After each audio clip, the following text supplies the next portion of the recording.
Praise be to God. It is a testimony. Hallelujah.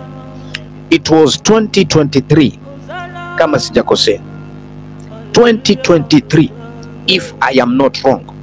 Praise be to God. Now in that 2023 I remember very well, nilikuwa ninapitia mapito mazito sana in my ministry. I swear before God, I was struggling.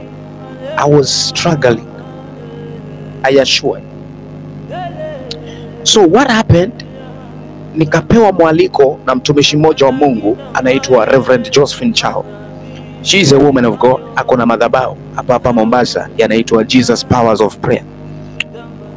Mimi sikuwa najua naenda kuhubiri nini, because nimesota, nimechapa, sina hata pound kwenye mfuko. Yani pound sina hata blue, sina hata shilingi 20.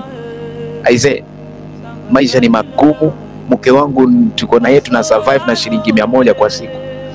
Hiyo 100 ukiipata utasema heri tukanunue basi mboga yenye imepikwa 30. Greens ya 30 au marago ya 30, panabakia 70. Hiyo 70 heri tukanunue unga wa ugali. So tukipika ugali tuna survive na ile mboga yenye tumenunua. That was our life. We used to survive with 100 shilling. But sometimes things were very, very tough. I'm telling you. You understand? So I came to ask God, Father, kwani hata kama ni laana Yesu, mimi kujitoa kwako na nikakuwa sadaka iliyo hai, haitoshi Bwana kunivunjia laana? Then I came to hear one man of God alipokuwa anahubiri, anaitwa Apostle Michael Orokpo. Akawa anasema kwamba you can be a king but you can be a beggar. You can be a king but you can be a person who is compromising to have bread. And this is because you don't have a knowledge of who you are and how to unlock your grace. But I speak favor upon your life. That day I slept outside. Hiyo siku nilikuwa nimelala nje kabisa, flat, sina maneno na mtu, mahesabu hakuna kwenye akili yangu. Nililala chini kabisa nikisikia hiyo injili.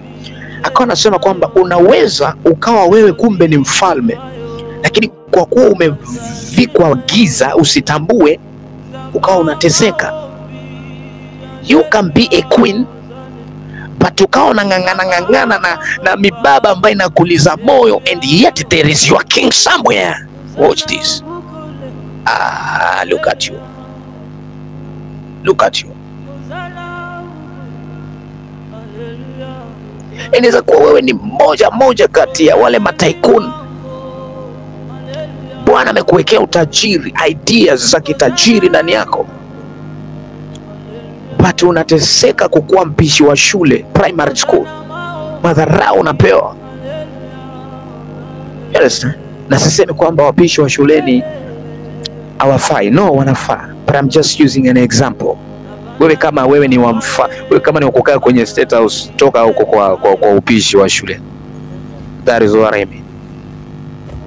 Mpaka wakati utakapotambua who you are in the spirit, that is where now your spiritual grace is unlocked.